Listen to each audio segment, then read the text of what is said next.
Hey, Catalyst community. Are you intrigued by this idea of choking? What causes it? How you can reduce the odds of it happening to you or someone close to you or maybe a client of yours? If so, you're going to love this interview. So with Dr. Sian Beilock, she is the president of Barnard College. She's done extensive research on the subject of choking, and she's written 2 books on the subject as well. She really dives into some critical insights, some things that are very, very helpful in terms of the practical application and what we can be doing on a daily basis to reduce this. So enjoy it. As always, this is an unedited video version of an interview that will hit the Catalyst Health, Wellness, and Performance Coaching podcast in a few weeks, but we want to get this out to you as soon as possible here on the YouTube coaching channel if you're a subscriber. By the way, if you're not yet a subscriber, that's an easy way to tell us you like what we're doing.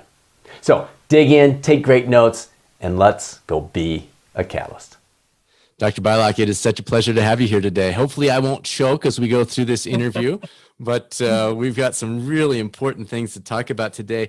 Maybe the best place to start is to define choking itself. If that's going to be the topic of most of what we chat about today, what do we even mean by that?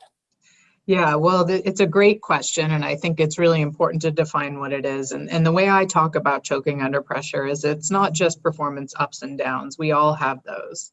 But choking is worse performance than one would expect, given their skill level, precisely because they feel pressure in a situation. Maybe people are watching them.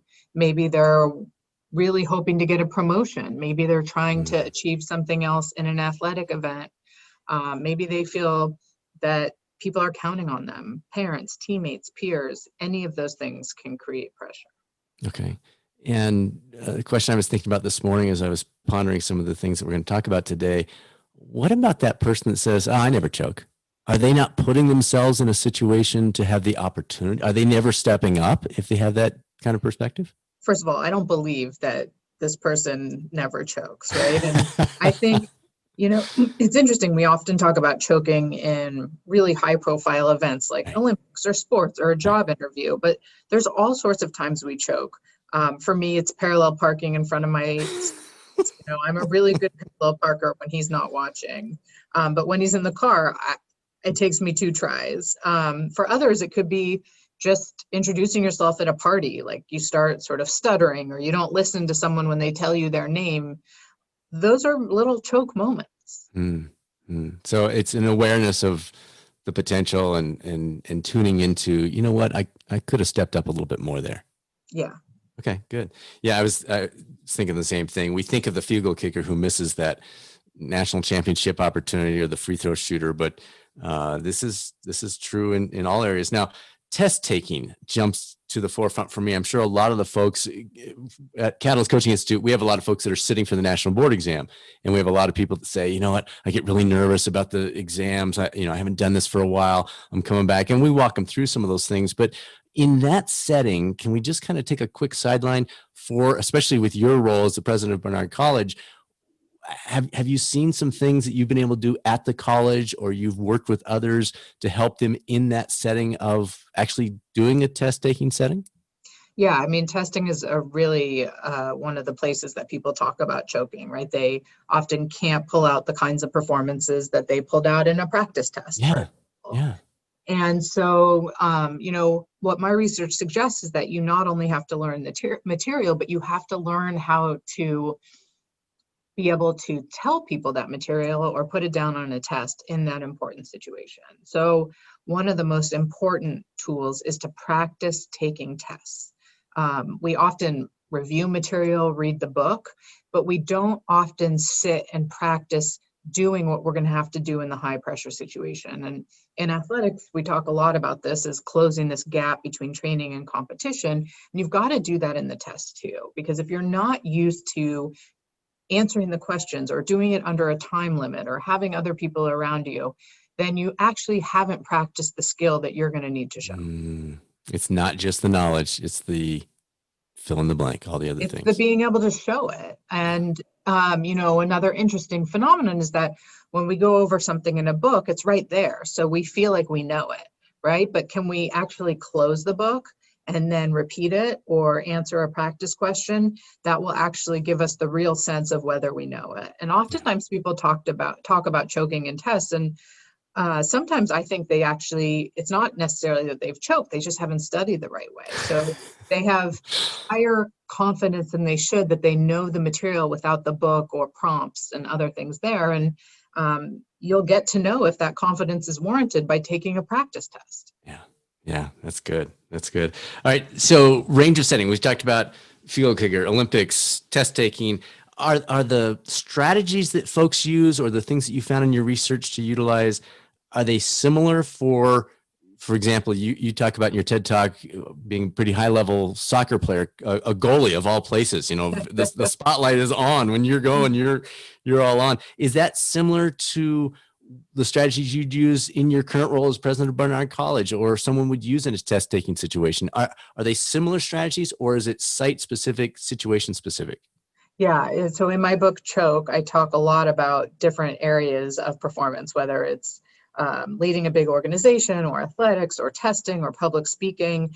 And the reality is that our brain doesn't differentiate between whether we hold a golf club in our hands or a pencil.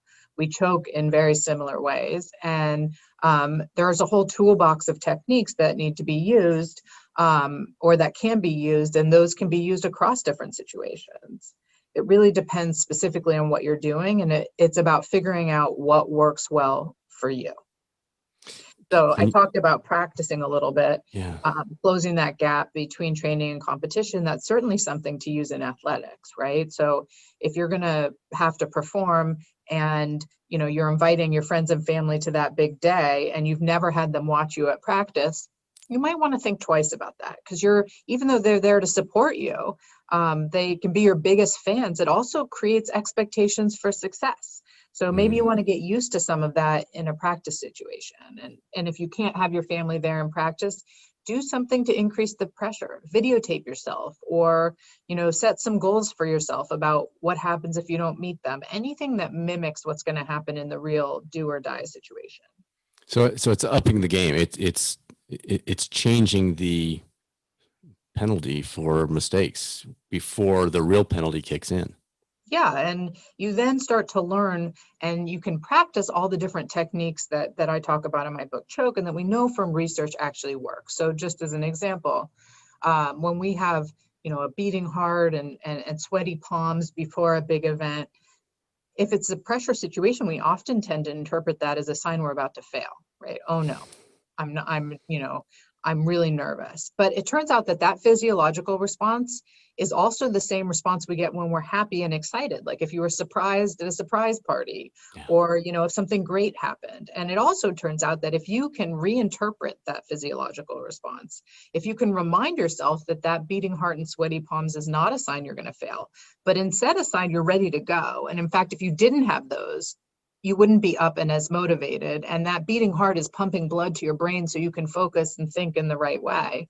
Just reinterpreting those reactions will make you more likely to succeed. And you can get good at that in a practice situation. Okay. And a person who's good at that in setting A, does it translate, or do you need to, for example, I couldn't play soccer to save my life. So, but I'm pretty good as a triathlete. So if I take the things that I've used as a triathlete and try to use them on the soccer field, does that work, or is self-efficacy such a major piece that you're almost starting over when you go to a new setting? No, I certainly think some of the tools to deal with pressure are transferable, but of course you have to learn how to play soccer. I mean, if you're just bad at soccer. Sure. And then you talk about that with the skill of knowing the knowledge for the test. You got to know it. It doesn't matter what you do with the. Yeah, but learning how to reinterpret your bodily reactions certainly can play out in different situations. And understanding that, you're sort of this beating heart, the sweaty palms, everything that happens in these highly arousing situations are not bad. Mm-hmm. So self-talk, big part of this process? Definitely. And I always talk about the fact that we tend to be really harsh on ourselves with our self-talk.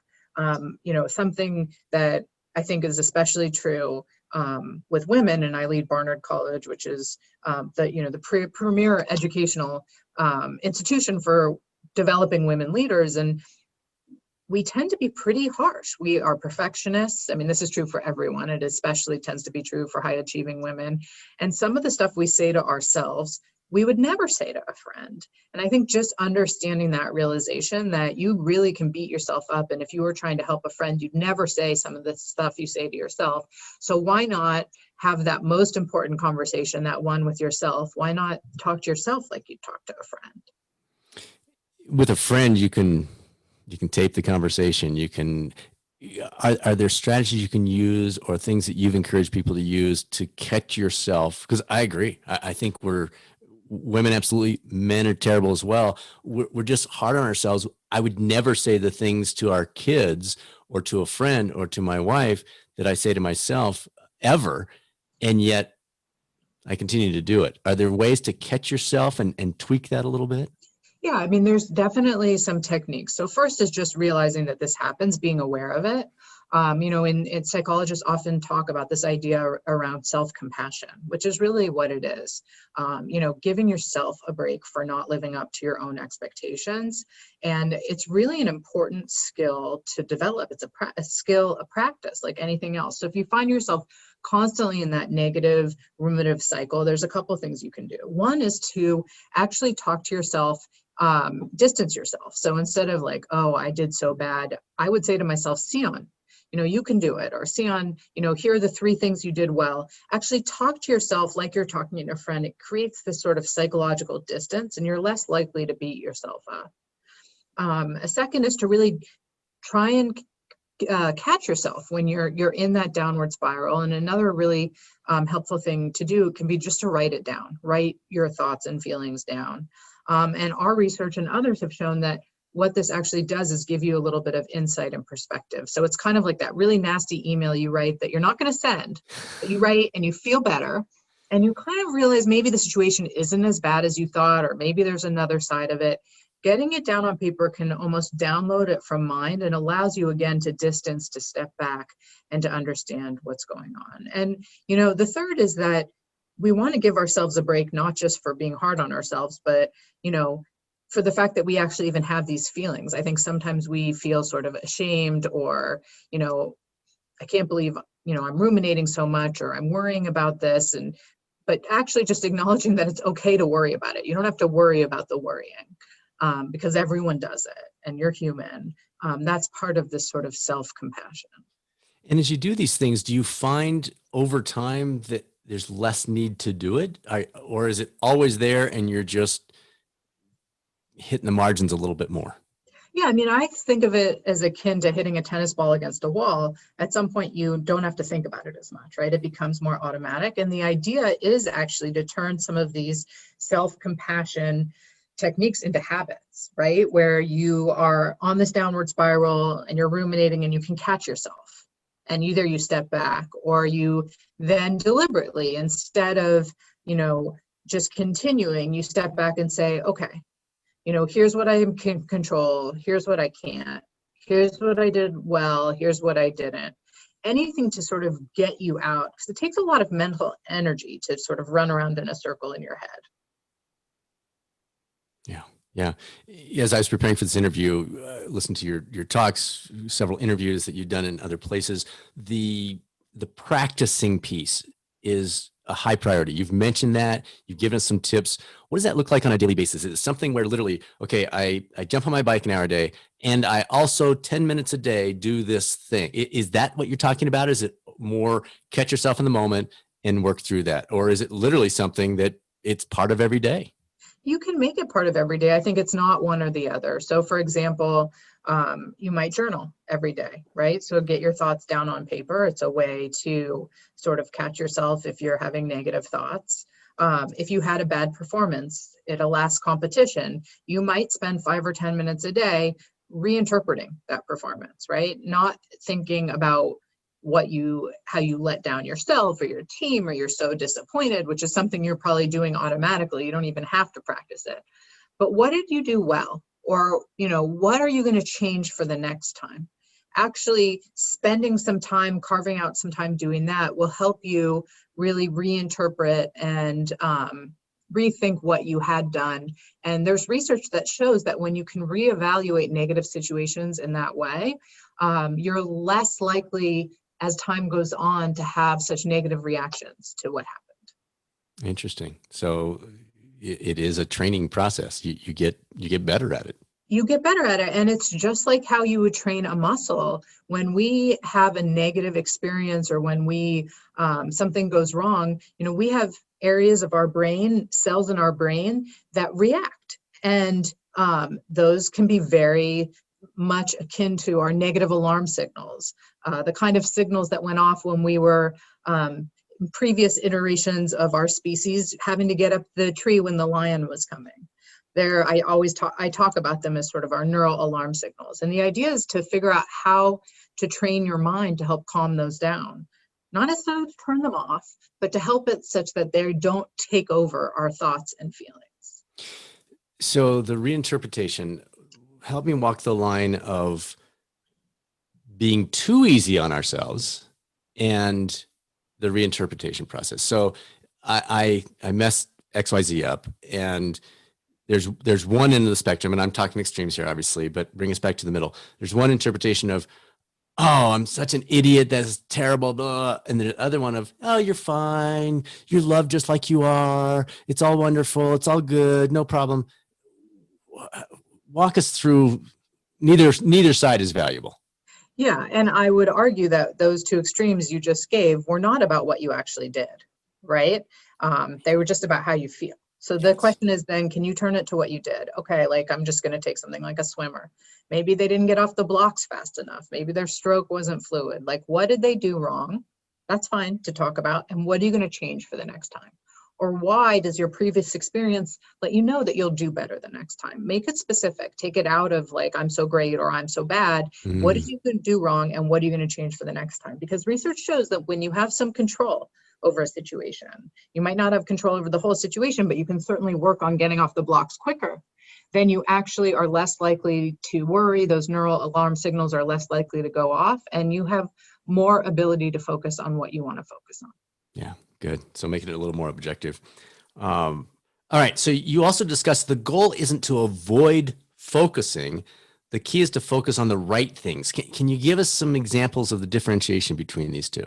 Yeah, I mean, I think oftentimes when we're in stressful situations, especially when we've practiced something to perfection, we do something pretty counterintuitive or that you wouldn't think would be bad, but we often focus too much on the details of what we're doing, and we actually mess ourselves up. So it's, in the athletic world, I talk about this in terms of, we start thinking on the back nine about exactly what our wrist is doing as we're hitting the ball, and we don't usually think our wrist.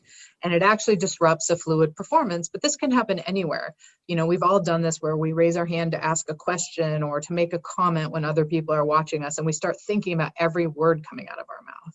And because we are pretty well versed in speaking, starting to think about every word that comes out of your mouth actually disrupts your ability to. So the key is to focus on aspects of what you're doing that are going to help rather than unpack something that's already automatic. So I talk a lot about keywords. Maybe you have a mantra.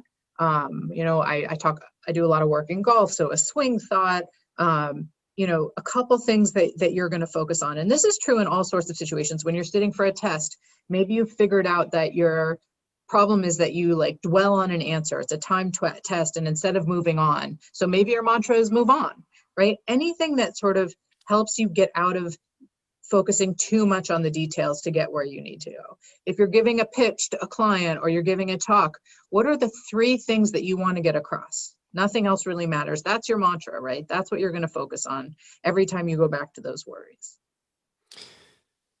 The unconscious competence is kind of that path. It reminds me of the book. This had to be in the 70s, the Inner Game of Tennis, where they could actually throw. He would say, well, I'll say to my opponent if they're playing really well, I'll be like, it just seems like you're doing something different today. Are you giving more topspin? And it's really, and he said that would throw them off because now they become conscious about what they're doing well. And you're saying we can reverse that by being less focused on the details and more focused on the broader mantra or keywords or reminders. Yeah, my father gave me, I think it was Galloway, right? Is that who wrote that book? I think it was, yes. He gave me inner tennis when I was a teenager. And yeah, I mean, it had a profound effect on me as an athlete. And it's definitely my research, a lot of it, in especially the early days, was designed to really show the neuroscience behind Interesting. those tenets. And yeah, I always say, if you want to mess someone up, ask what they were doing with their elbow. Oh, I love it. All right. You talk in your second book, How the Body Knows Its Mind, discusses how the body's movements affect our thoughts and decisions. It's so fascinating. Can you walk us through some of the core elements of that phenomenon? Yeah, so I wrote Choke really to show how our mind can disrupt our body in everything we do, but it turns out it goes the other way around too. Our body really influences how we think and feel, and our environment does as well. And I don't think we often think about that, but I can certainly say in the last year, it's more important than ever, as many of us are stuck at home, working remotely on Zoom all day. The fact that we're not getting up, moving around, maybe we're not, out in nature as much. Those sorts of things actually have an impact on our ability to think and concentrate. And so exercise, for example, not only changes the body, we actually know it can affect the brain in really meaningful ways. People who exercise tend to be able to concentrate better. If you're an older adult, exercise can actually change the size of aspects of your brain involved in memory, like the hippocampus. We know that's so important. And even, being able to look outside, to be in nature can change your ability to think as well. And the things that you can't control. So you brought up a good example. Folks are teaching their kids at home, or at least they're overseeing their remote training from home. They can't get alone in their office. They could, but they are less likely to get outside, or it's wintertime, and so they're less likely to get outside. When you face those things, then what? Then it really, I think, why it's so important in the pandemic is that we don't have these built-in opportunities to commute or do other things where we're walking or outside. And so you've got to carve them out. And this idea that sort of exercise or moving is an afterthought for what you really want to do, which is to focus on your job or your kids, is the wrong way to think about it. I'll give you an example. We know from research about a phenomenon called the incubation effect. And the idea being that when you step away from a problem, you actually are working on it unconsciously, and you're more likely when you go back to it to be able to solve it. But it's the exact opposite of what we tend to do. We tend to sit at our computer, bang our heads against the wall, want to finish, want to power through. And the research suggests that we'd be better off taking a break. And so sort of knowing that science should help you build into your routines ways to get up, to move around. It's why I always joke that you come up with the best retort to an argument with your spouse 10 minutes later, right? It's not in the moment, it's because you've stepped away. And it's certainly true. We know from research with humans, with other animals, that when we are not thinking about something, when we're sleeping, we're putting connections together in a way that helps us see new ways to solve problems. Love this stuff. Can you give us another example from the book or related to the book in terms of how the body does affect the mind, the reverse of maybe what we typically think? Yeah, I think oftentimes we talk about a poker face, like we tend to think it's all in our face, how we're showing other people how we think and feel. But another good example is remembering that our body communicates a lot of information. So in the book, I actually show pictures or in one of the talks I give about the book of tennis players winning and losing points at Wimbledon. And you cannot tell from their faces whether they won or lost a point, but you can certainly tell from their bodies. And so the bodies communicate a lot of information and important information. And, this idea of fake it till you make it, if you're, going into a competition or walking into a job interview, how you're holding yourself actually matters. Okay, let's come back to the tennis players. Can you tell a difference in the better players? Does a number one ranked player not show it in his body as much or her body as much? That's interesting. So these were all winning like championship points. So I don't know if they looked at that, but they showed that the face you couldn't tell, but the body you can easily tell. But it's an interesting question about whether people who are more experienced have learned to use their bodies in a way that that doesn't show it as much, but I don't know. These were people playing championship points at Wimbledon, pretty good players. Right. Interesting. Our bodies may be the insight that we can't stop. Right. All right. It seems the story we tell about ourselves to ourselves would play a huge role in the potential for choking. Is that accurate? And if so, is it something we can address with specific measures we take? Well, I always talk about this idea that people are not born chokers or thrivers. Learning how not to choke is a skill you have to learn like anything else. And so I think really continuing to tell ourselves a story about how we improve and how this is something we learn. Our psychological toolbox is something we have to put together, just like any sort of skill set is really important. And we know from research, especially with young kids, that if you highlight the fact that effort and hard work is the way to gain a skill versus you just have it, they'll be more likely to persevere. Huge. And they'll be more likely to get up after failure. And I think that's true with performing in pressure situations. If the narrative is that we can get better at this versus I'm a choker, the way people react or the way people will be willing to enter challenging situations will be very different. I think you've touched on something super important. I want to run down this rabbit hole a little bit. So I'm a choker, or he's a choker, or she's a choker. That is just part of our vernacular. It is part of what we say about ourselves or other people. And you're saying, nope, it's situation specific. But are there are clearly tendencies, because once I have that in my brain and I start repeating it back to myself, coming back to your original statement of how important self-talk is, I do become a choker. It can be this self-fulfilling prophecy, yes, right? Yes. So, I mean, whether you're talking about like the English soccer team and their lack of ability to take penalty shots. I mean, it becomes actually pause for a second. Tell that story, because I don't think a lot of folks. We're here in the U.S. I did my PhD in the UK, so I'm very familiar with it. But talk that story through, because it's pretty fascinating. Yeah, I think, there's this stereotype that the English can't take penalty shots compared to, say, the Germans. And, it's sometimes just in itself, that stereotype as a team, we know stereotypes can actually affect how we perform. If you tell women that a woman right before she's supposed to take a math test that women aren't as good at math as men, there's a likelihood she'll perform poorly. And so, these stereotypes and these self-fulfilling prophecies really have an effect. I guess my point is that there's just no research to suggest that a team is a choker. They probably didn't practice the right way, or a person can't get better at performing under stress. And, I think people often talk about, well, look at someone like Michael Jordan, he was amazing on the court, but, look at him try and play baseball.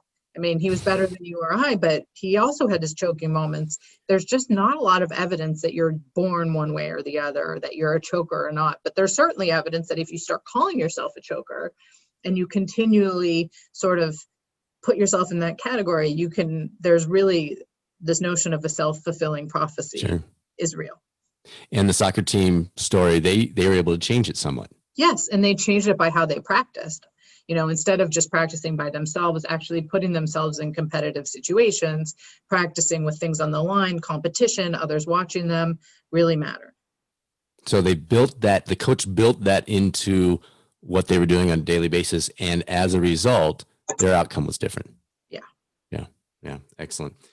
All right. So someone else. So you've got someone else in your life who sees themselves as a choker, feels like, I choke all the time. You're a coach, you're a friend. What could you do for them to help them shift that when they're entering some high pressure situation? Any tips because a lot of our listeners are either coaches or they're looking at going into that. And that's a big part of helping somebody is those key moments, those critical moments, guidance on what they could do. Yeah. I mean, I like what you talked before about the narrative and the story that we tell ourselves. And I think that applies to other people as well. And so the question is, what one or two things are they going to focus on in that high pressure situation? They don't have to do the best they've ever done, but just setting attainable goals and something small, can help them start to change that narrative about themselves. And you want to take baby steps. It's not going to, I think this expectation that you go from performing the worst to the best in a pressure situation is probably not so attainable or the way to go. It's what can you control moving forward? What are the two things you're going to work on? And if you've done that, then you're not a choker. Then taking those baby steps with him. So going back, okay, now next situation, we did this last time and here's what happened. Let's look at it objectively, not with the feelings, not with the emotions. And so the next time we'll do is that kind of the step-by-step process you're looking at, the building blocks? And continuing to iterate on that. And that's really about retraining the brain, right? And so then for the next week, as you look back on what happened in that competition, it's not that I did 80% wrong and 20% right. It's now I did that 20% right because I was really focusing on it. And now I'm going to do this one extra thing. And it's really building on it. I mean, just like you don't become a really fast marathon runner overnight, you sort of train up to it. The idea is to get people to understand the mentality that you're training the brain as well. Okay, good. All right, the sports fans in the audience would be disappointed if I didn't ask this one. Are there secrets to increasing the odds of an opponent, some team? My son is a huge basketball fan. So if we're sitting in the game and we're playing the Golden State Warriors, is there anything he can do to improve the chances of Steph Curry choking? Oh no, I grew up in Oakland, so I'm a big Golden State so you can't give me those secrets. So Let's pretend like it's San Antonio then. I don't think I can answer that question. I mean, first, we talked a little bit about this jokingly, but, getting them to focus on what they're doing, right? And so anything that gets them to start unpacking what they're doing, can be very powerful. So the waving the flags and the signs behind the free throw line, not having a big impact, but maybe saying your left foot's too far forward. Exactly. Or pause for a second. And the pause is that we know that attention takes time to deploy. Like if you speed up, you're not going to be able to pay as much attention. So getting them to slow down, calling that timeout can actually be helpful. Gotcha. So that's and that's almost like what do they call it? The freeze when they do that timeout, they're trying to freeze the kicker or freeze the free throw shooter. There's a reason why they do it. Yeah. Yeah. Have you looked at any stats on whether it works or not? It seems like the kickers are figuring this out, or they're expecting it now. Maybe that's the difference. It didn't used to be expected and now it is. So they're just like, wow, I'm going to have another 3 minutes here. There is some research that's been done showing that for, it's not for the most difficult kicks, but for sort of the kicks in the mid-range, that the icing the kicker actually does make it less likely that they'll miss. Interesting. So let's look at this perspective-wise. How different is choking in the big moment, those big stage situations, compared to some personal goal like exercising or eating healthier? Or I'll make it simple. You wake up in the morning, you're going to go work out, and you choke. You stay in bed. Is that a completely different topic? Is that not related to your research at all, or is it different? Just a different level of it? Yeah, I mean, I don't know if I would call that a choke per se, but it's certainly, not doing what you intended to do, right? And so, I guess in a way you could call it. I mean, it's interesting. I've never thought about that. I wrestle with that every morning with myself. It's so comfy in bed. Everyone, the bed's very warm. So I guess, the question then is, I'm less concerned about whether we'd all call that a choke or not, but can you apply some of the techniques? Exactly. Right? Do the strategies work? Yeah. And I would say with that one, for me, I'm like, okay, I'm just going to go running for 10 minutes. Right. So it's like the baby steps, right? Because what I really think when I'm in bed in the morning is like, I don't want to go on a 45-minute run. Yes. Right. Yes. But I can go for 10 minutes. And then when I'm out there, I tend to go a little more. But even if I went for 10 minutes, I would consider that a success. And I would then reinterpret that as a success. And maybe I'll do a little more next time. And I think a lot of the strategies are very similar. Yeah. And, what I talk about in choke and also in how the body knows its mind is that, and what I provide are these toolboxes of techniques, because it's not a one size fits all. You've got to figure out what works for you. And maybe what works for you is not just running for 10 minutes, but you'll do it every other day, right? You'll reassess your goals. I think where we get so hung up is we create these such high level goals that we don't hit them. And then we focus on the failure rather than reinterpreting what our goals should be. Right. Yeah, it's fascinating. We have BJ Fogg, was on just a few weeks ago, and it's interesting to hear his tiny habits things overlapping with the things that you're talking about. It's incredibly effective, because I think everything you've talked about could have an influence on getting up and getting that thing done and moving forward and changing the narrative. And I'm not a lazy person. I'm I'm an active person. I at least start. I always get that 10 minutes in, or whatever your narrative is. Yeah. That's powerful. All right, let's make it personal. You've had an incredibly successful career, and as a result, you face bigger and bigger moments every single year. It's not, it's kind of like I used to say to my wife when I get a promotion, I'd say, "Yeah, honey, this is a big deal, but it's the easiest job I'll ever have the rest of my life." And you're similar. It's like every few years you're taking these next steps, these great books. You're now president of Barnard College. Are you seeing the application similar to what you saw a decade ago in your life? Or what, your first book came out, I think, in 2010. So you're 10 years into really digging into that. Talk to us about your life and how you've been using it as you've moved through these different phases of your life and challenges of your life. Yeah, I mean, people always ask me like why I wrote Choke, and I definitely, I do me search in addition to research. Yeah. I want to understand why We all do. I, sometimes do really well and why I sometimes don't. And what I've learned is what is most exciting to me is continuing to learn and continuing to be uncomfortable.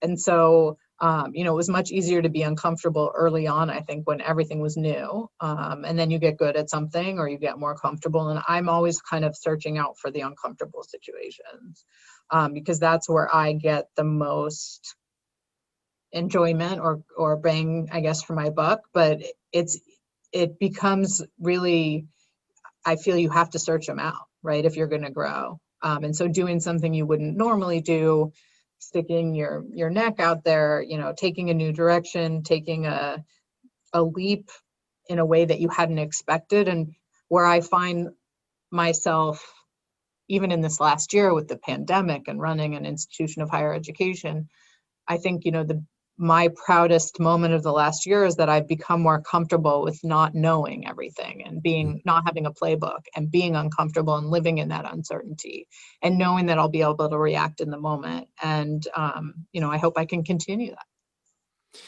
Now, you brought up a good point. Your level of risk goes up at each one. When you're 18 and you're like, I'm going to put myself in an uncomfortable situation, that's very different than you now. You have a lot of eyes on you. You've got a lot of pressure on you that you didn't have at 18 or 25. Does that change the perspective or the strategy? I mean, I'd like to think I've learned along the way, but I'm responsible for 3,000 young women now and an entire institution. And college presidents are CEOs in the most complex organizations I think you can have. And what I've learned also is that you don't have to know all the answers. You just have to have really good people around you who feel comfortable voicing opinions that are contrary to your own. And so one of the biggest things I do as a leader of higher education now is create teams of people who push back because I think it's so important for the best decisions to be made that you have a freedom in your senior team or your leadership team to have those really difficult conversations and arguments. I think the worst thing for me would be a team of people that just agreed with whatever I said. And my most fantastic times are when I get to help propel other people's good ideas that I didn't even have. Like, that's the most exciting thing to me. That's beautiful. That's beautiful. Got one more question, but before we do, what's the best way for folks to keep up with you, follow you?